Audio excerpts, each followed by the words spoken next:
নমস্কার সবাইকে, আমি সুপর্ণা 21st কাপল ব্লগসে তোমাদের সকলকে জানাই সুস্বাগতম। বৃষ্টি বর্ষা মাথায় নিয়ে আমরা দুজন উইকেন্ডে ছুটি কাটাতে বেরিয়ে পড়েছি ঘাটশিলায় প্রকৃতির সাথে একটু আলাপ করে নিতে। প্রথম দিনই অটো ভাড়া করে আমরা দুজন বেরিয়ে পড়লাম বৃষ্টি মাথায় নিয়ে সাইট সিনগুলো দেখে নেওয়ার জন্য। প্রথমে যাওয়ার পথেই রাস্তায় আমাদের চোখে পড়লো HCL বা হিন্দুস্তান কপার লিমিটেড।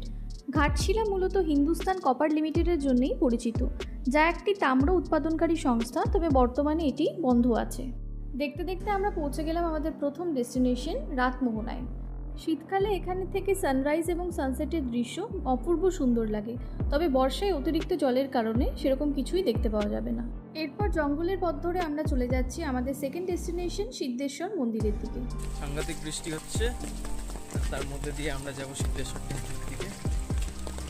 বেশ সুন্দর জায়গা।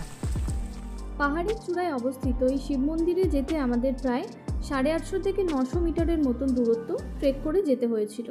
পথও ছিল কিছুটা দুর্গম এবং বর্ষাকালে বৃষ্টির কারণে এই পথ কিন্তু আমাদের জন্য আরও বেশি দুর্গম হয়ে গিয়েছিল।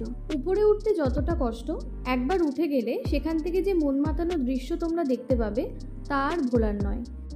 খুব শান্ত পরিবেশ, চারিদিকে জঙ্গল, যেদিকেই তাকাবে সেদিকেই দেখো পুরোটা জঙ্গল এবং পাহাড়। অনেকটা উপরে। আমি জানি না যারা যারা এসেছো, যারা যারা দেখেছো। দেখতে দেখতে 20 থেকে 25 মিনিটের পথ অতিক্রম করে আমরা ফাইনালি পৌঁছে গেলাম সিদ্ধেশ্বর মন্দিরে। কথিত আছে যে পঞ্চ পাণ্ডবেরা এক রাত্রি রাতমোহনায় কাটিয়ে এই শিবলিঙ্গেই পুজো করেছিলেন। এই যে গোল মন্দিরটি তোমরা দেখতে পাচ্ছ, এটা কিন্তু পরে প্রতিষ্ঠা করা হয় এবং শিবলিঙ্গকে পরে এখানে আবার প্রতিস্থাপন করা হয়ে থাকে। মন্দির দর্শন ও পুজো দেওয়া শেষ করে আমরা এবার চলে যাচ্ছি নিচের দিকে আমাদের পরবর্তী ডেস্টিনেশনের কথা গল্প করতে করতে। খুব ভয়ানক রাস্তা, খুবই সাবধানে সাবধানে যেতে হয়। আর যেহেতু বর্ষাকাল, সেহেতু সবচেয়ে বেশি কষ্ট হচ্ছে, এখানে প্রচন্ড স্লিপ করছে মাটি।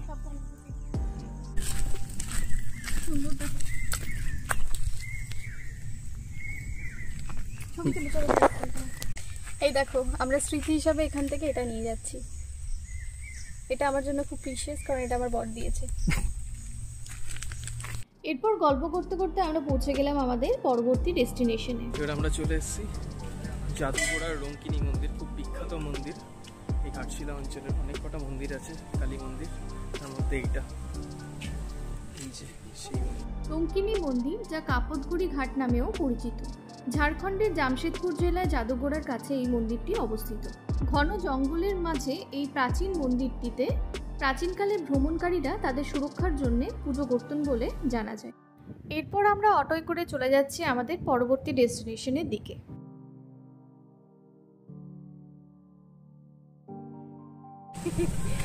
আমরা এখন এসে পৌঁছে গেছি গালুডি ব্যারেজ, তাই তো?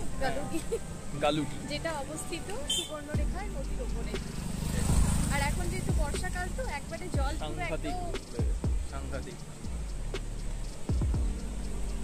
গালুডি ব্যারেজ হলো ঝাড়খণ্ডের গালুডি শহরে অবস্থিত একটি সুন্দর ও মনোরম স্থান। এটি সুবর্ণরেখা নদীর উপর নির্মিত একটি বাঁধ। এই ব্যারেজটি পর্যটকদের কাছে খুবই জনপ্রিয় এবং সারা বছর দর্শনার্থীদের আনাগোনা লেগেই থাকে। আর এই বর্ষাকালে জল এতটা বেড়ে গেছে যে আশেপাশের কিছু লোক দেখো কি সুন্দর এখানে মাছ ধরা শুরু করেছে এবং সেই মাছ আবার বিক্রিও করছে। গালুডি ব্যারেজের মাছ ধরার আনন্দ উপভোগ করতে করতে আমরা বেরিয়ে পড়লাম আরও একটি দর্শনীয় স্থান দেখার জন্য, যেটি হলো নবনির্মিত এই বৈষ্ণোদেবী মন্দির। এই মন্দিরের ভেতরে তোমরা মা বৈষ্ণোদেবীর মূর্তির পাশাপাশি রাম দরবার, রাধাকৃষ্ণ, শিব পার্বতীর মূর্তিও দেখতে পারবে, যা জয়পুরের প্রসিদ্ধ শিল্পকার্য দ্বারা নির্মিত করা হয়েছে। এরপর আমরা চলে গেলাম আরও একটি দর্শনীয় স্থান, যেটি হলো মহলিয়ায় অবস্থিত আরও একটি রঙ্কিনী মন্দিরে। রাস্তার একদমই ধারে এই মন্দিরটি হলো অতি প্রাচীন একটি মন্দির। চারিদিকে অনেক পুরনো গাছপালা, আর তার পাশেই রয়েছে মাতা রঙ্কিনীর মন্দির। আর তার একদমই পাশে আছে রাম, লক্ষ্মণ ও মাতা সীতার একটা মন্দির।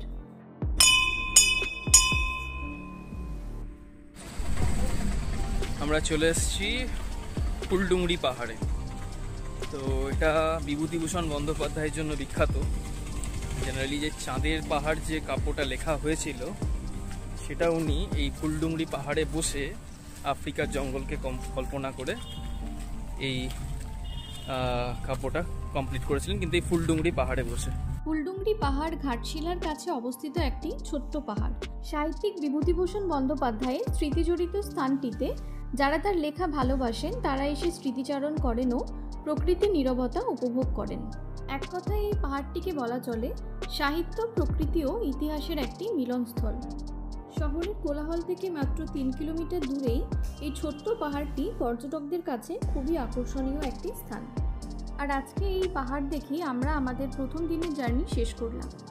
আজকের মতো এটুকুই থাকলেও আবারও তোমাদের সাথে দেখা হচ্ছে ঘাটশিলার দ্বিতীয় পর্ব নিয়ে।